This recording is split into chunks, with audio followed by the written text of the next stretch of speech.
Welcome to the Ops Experts Club with Aaron, Terryn, and Savannah. This podcast will take you behind the scenes of some of the finer details of multi-million-dollar companies. These ops experts have dealt with operations for scaling companies and well-established businesses with anywhere from small to large teams. If you've ever been deep into the details of a major company, then you know how much it takes, and these conversations are just for you. Welcome to the Ops Experts Club podcast. What up, Aaron? What? That was the best. Sometimes I come back to back into these calls, and any of you that don't get the reference, sometimes I come back to back into these calls, and if I'm not careful, I can come in so freaking hot. And I came into one of my client calls, and I'm all, what up, my people? Or something crazy. And it's like, whoa, Aaron's coming in a little hot this morning. That is the reference. Thank you for that, Terryn. Always makes me laugh. Yes. Always good to note what meeting you're about to come into before you join. Especially because that was one of our L10s where the team's a little bit more quiet, like they're not fine anyway. So then it really was a huge splash in the lake, big old boulder in the pond. Yep. Awesome. Well, glad to have you again this week, Aaron. So one thing that's, pretty hot topic, we get asked this question a lot, is around sales scheduling calls. There's different platforms people are using. Two of the biggest ones people are using right now, Calendly and Schedule Once. If you're using Schedule Once versus Calendly, it depends on calendar integration, especially people who don't have a dedicated business email with your company or trying to integrate outside people. So it's definitely something a lot of people are talking about. Which should I go with, Calendly or OneSub? I think you got asked that question again last week, and it's like, it really depends until you can get granular on what you're looking for, because most of them, they do 75% of the same thing. Then the extra 25% is really dependent on your use case, which one you should choose. I think it seems like where Calendly has picked up a ton of speed is they let you use it free for all that time until you need some of the more, advanced features. And so whereas Schedule Once, you're buying it from the day one, you want to start using something, you're paying. I'm saying, so I think a lot of people default to Calendly. And I think we see a lot of this within all of our clients is sometimes the danger of going with something free is that you don't think about scale, right? So you start here, you love it free, you know what I mean? And it's really nice to have multiple people on your team. Like we use Calendly for some things, we use Schedule Once for some things, or OneSub. But the trick can be once you get to scale and then you need a bunch of cool integrations or you need to plug it into a bunch of different things. I think Justin's team, like with round robins and some different things there where they needed it on the backside, like some of those things, and all of the platforms are upgrading, so I don't want to use old data as a reference, but I remember that particular engagement was, how are we going to do round robin and how am I going to feed these to multiple different people? And like you're saying, if I don't have like corporate wide visibility into schedules, calendars, it's hard for it to be able to grab like that. So interesting for sure. Mm-hmm. Yeah. I mean, I personally use Calendly. Aaron personally used Schedule Once. We're still friends. Still friends. There's no clear winner there. We're both paying for it. I like what Calendly gives me. Aaron likes what Schedule Once gives them. But really, in all honesty, I think even when we early adopted Schedule Once that became OneSub, that was the go-to. You know what I mean? And then Calendly kind of splashed onto the scene pretty loud. And so I think all of us kind of become creature habit to the tools we know, tools we use. I know for me, the worst thing any of these platforms can do is all their upgrades. They're like, let me show you this new upgrade and totally change the whole dashboard and how everything works. And I'm like, mother, I had like 2 minutes while I was on the call to try and adjust something in my schedule. Once I pushed out my link, I don't want to try and figure out how all the new updates work. It's always fun when they do those things. And so, but I think that probably keeps a lot of people from changing from what they know, especially as you build a brand, you know what I mean? Because then it's like, okay, so how many places is this thing integrated? How many places have I used this or offered this? Like where is it all gathered, and then having to go back through and needle through your CRM to see how many email messages or how many of your ClickFunnels pages or how many places you've tucked it in somewhere, in your membership areas. And I think that's always tricky. They make you sticky when you get committed to them at the beginning. Savannah, how much do you love snow in Wyoming, negative 30-degree weather, and then getting behind a slow truck on the way from dropping off your kiddos at daycare? Do those three things make you the most happy girl this morning or what? It's always an adventure in Wyoming. So as long as I'm not slippy sliding on the ice, I'll take being behind a slow truck, I suppose. Because you did end up in a snowbank the other day, right? Not too long ago. Yep. A little over a year ago, I totaled my car slippy sliding on ice. And then, yeah, just a few weeks ago, I got stuck in a ditch and nose first. So Savannah and ice aren't a good combination. So I usually just No make my head way. right now. So Savannah's a warrior. And I just want everybody on this call to know Savannah's like texting and sending out email messages and doing all this stuff, nose down in a ditch, waiting to be pulled out. Like Savannah's a beast. So, Did you go to the snowbank to try to withdraw some cash? oh, that's awful. That's their worst like dad joke ever. Snowbank to withdraw some cash. It was so bad. It took Savannah that long to get what the punchline was. Yeah, but you got it right away. I'm a dad. He's a pro dad. He's a pro dad. I'm not there yet. Yes, yes. Well, yes. For those of you listening, a snowbank is not where you withdraw cash. No. And we're just discussing schedulers.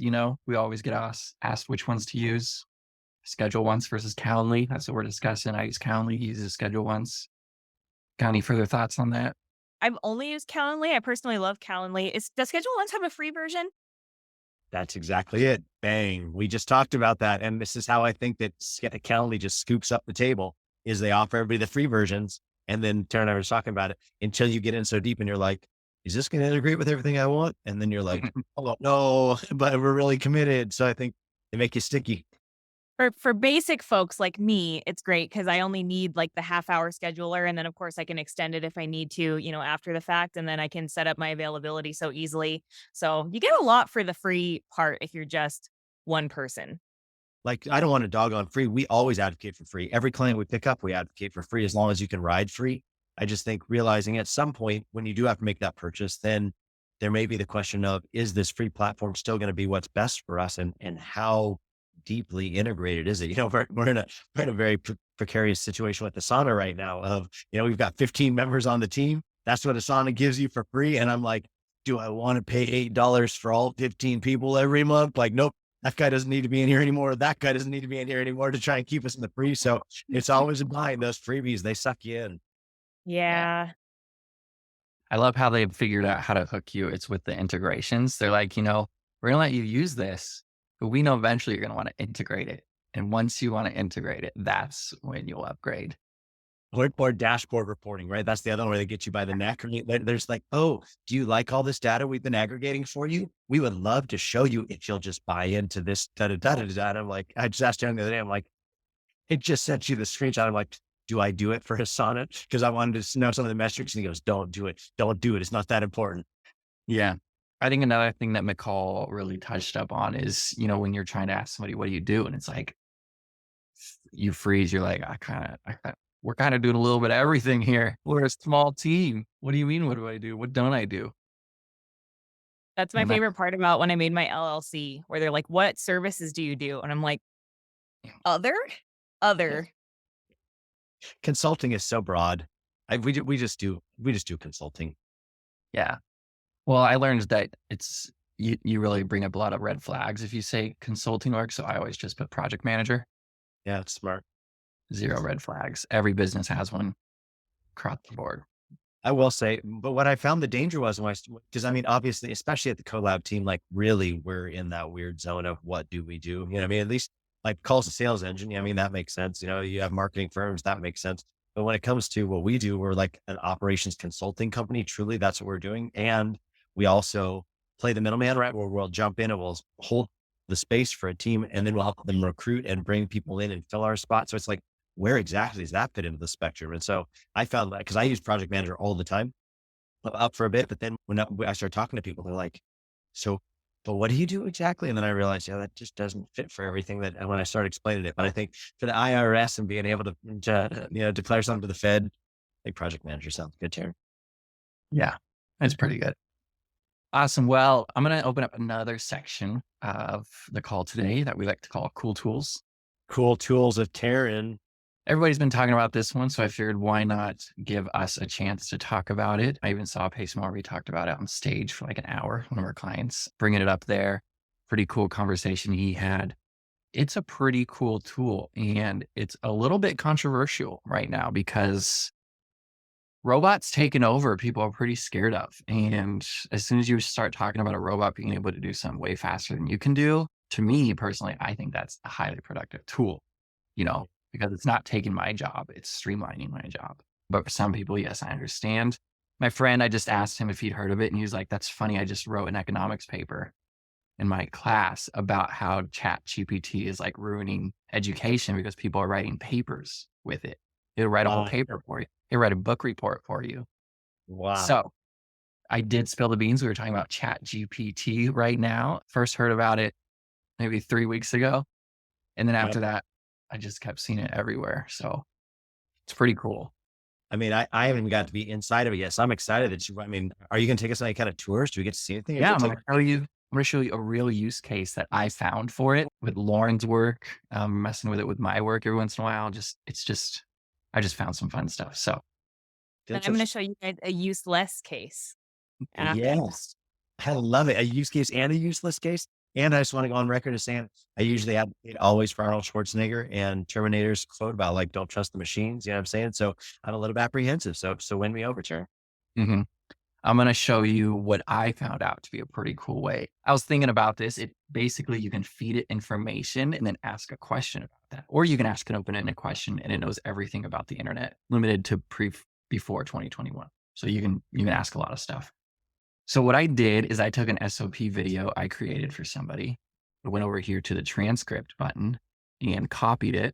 Went over here to my chat and I said, create a simple SOP checklist from this transcript. Don't worry, guys. Your jobs are safe. I kept getting an error notice that it's under high demand. So let's hope. Which makes sense. Here we go. Wow.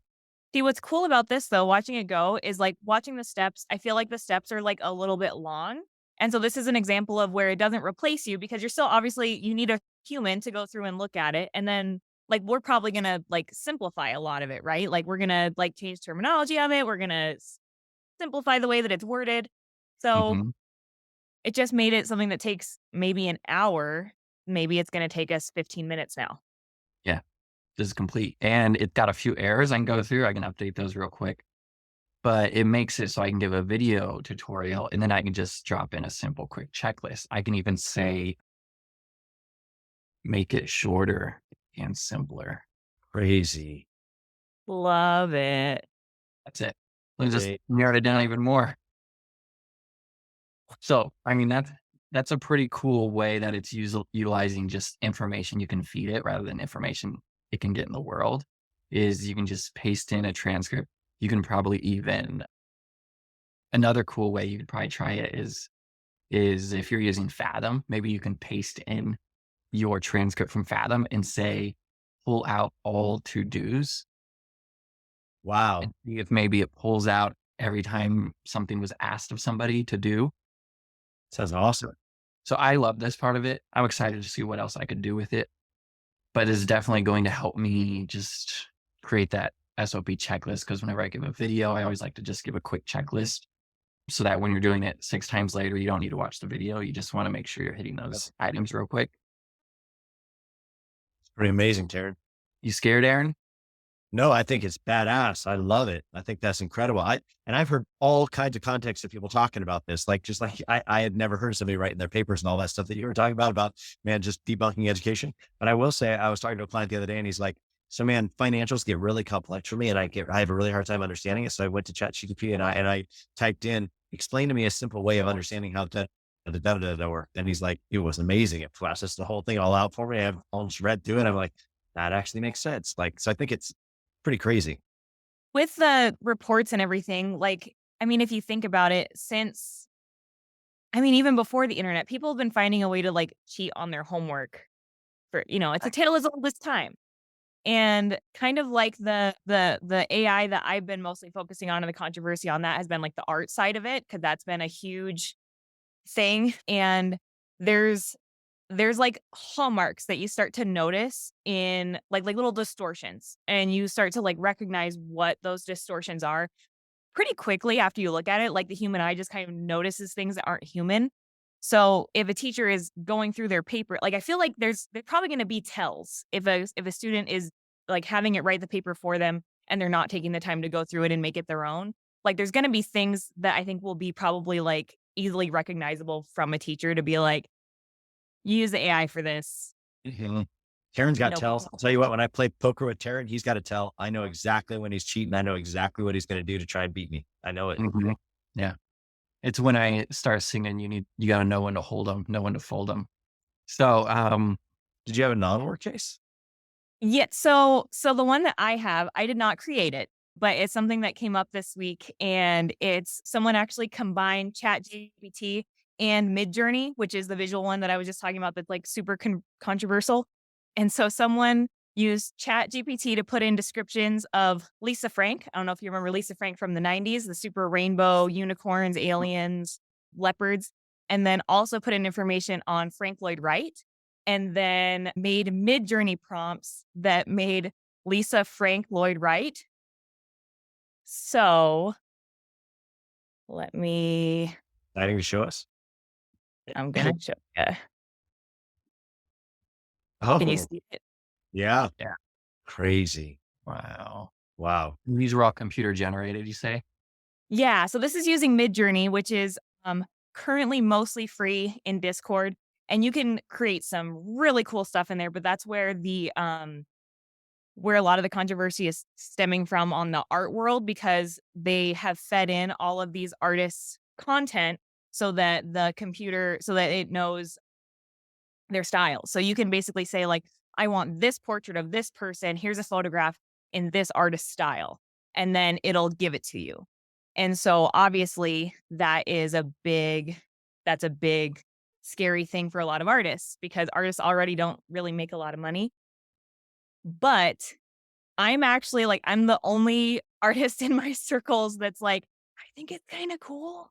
Because in my opinion, like I said, like once you look at a few, you can see that it's not made by a human. And if someone is taking the time to put something in a computer for free, and they're okay with the weird uncanny valley, like computerized version of it with like the mangled hands, because it can't do hands, it can't do pupils, that's not your customer anyway. They're not giving you $1,000 for a portrait that you're going to do. They're not paying anything into the system. That's not your customer. So like, I get it. Like people feel like their work is being stolen, but at the same time, like, I don't feel like these people are losing anything. If anything, someone's going to see that style and be like, oh, I actually want that for my home, and I have the money to commission an artist to do this custom thing. Like, Mhm. so I'm on the other side of the fence than most artists in the sphere, because I get it. But yeah, and then someone else used Chat GPT. There's a song by Simon and Garfunkel that's called Farewell Frank Lloyd Wright or something like that. And so they made it so it's Farewell Lisa Frank Lloyd Wright. And then it's just all about her stickers and binders. And it's great. It's useless, but it's great. I think for all of us, I feel like we have the tendency, especially as we get older, to get lazier if we're not careful. I mean, to start taking the easier way, to not take so many stairs, to like not push ourselves, whatever it is. And we have all of our reasons why we do, and like how we've earned this ability now or whatever it is. But I think that the reality is that our world is always changing, and we're built for change, and we don't like change, but we're built for it. And I think that I remember I had a pretty lengthy conversation with a good friend of mine that owns a copywriting business, and he was bemoaning some of the copywriting AI, because I felt like that's where we started seeing a lot of it start really emerging, was out of copywriting.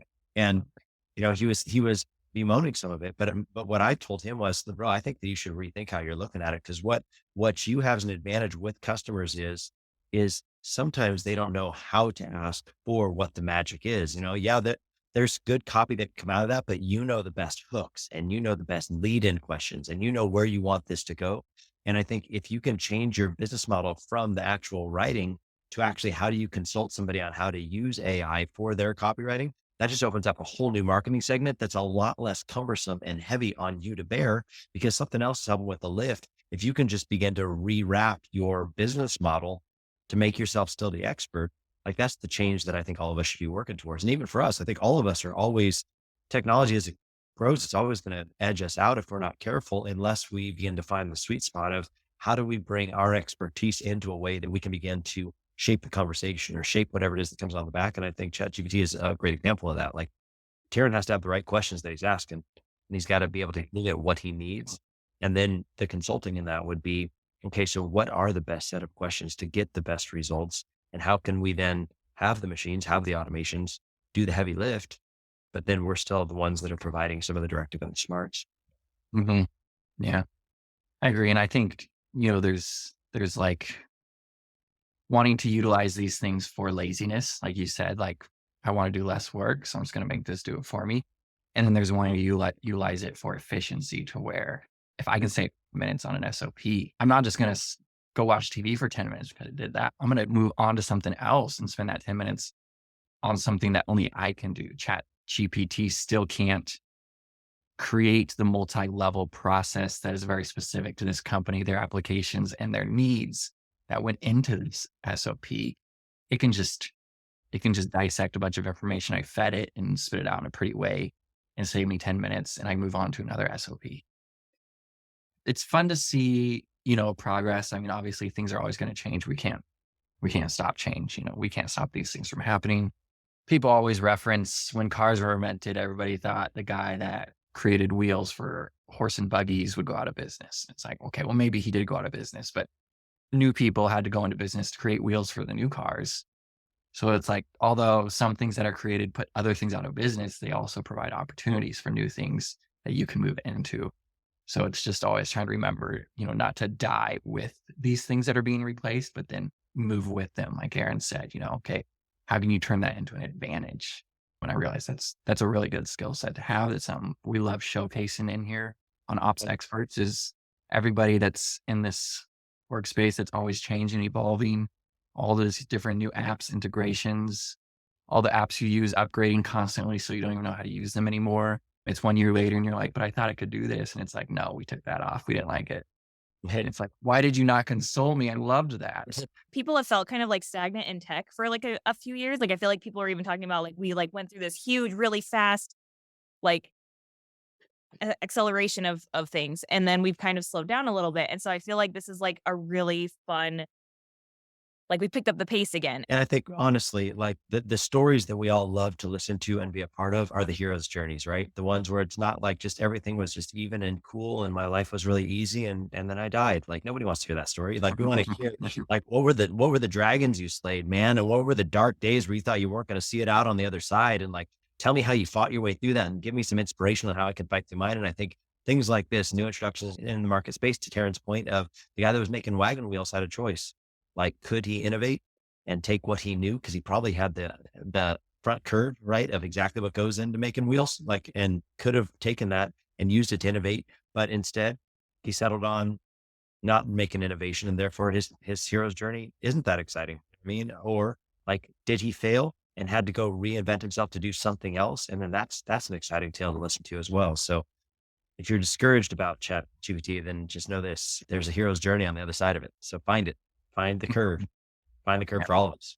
Yep. He can complain about it and do nothing, or he can just accept it and do something. So thanks, Aaron. Thanks, Savannah. This has been a fun show and tell. I love looking at some cool tools with y'all. Appreciate you today. And next week, we will have on another fun guest. Thank you all. We'll see you again next week. See everybody. Thank you for tuning in to the Ops Experts Club podcast. New episodes available every week on Spotify, iTunes, and everywhere you listen to podcasts. If you're curious about how some of the biggest names in entrepreneurship have scaled their businesses to the next level, check out some of our best content on this topic by going to foundationsthatscale.com. You can find the link in our bio and do your part to improve as an ops expert.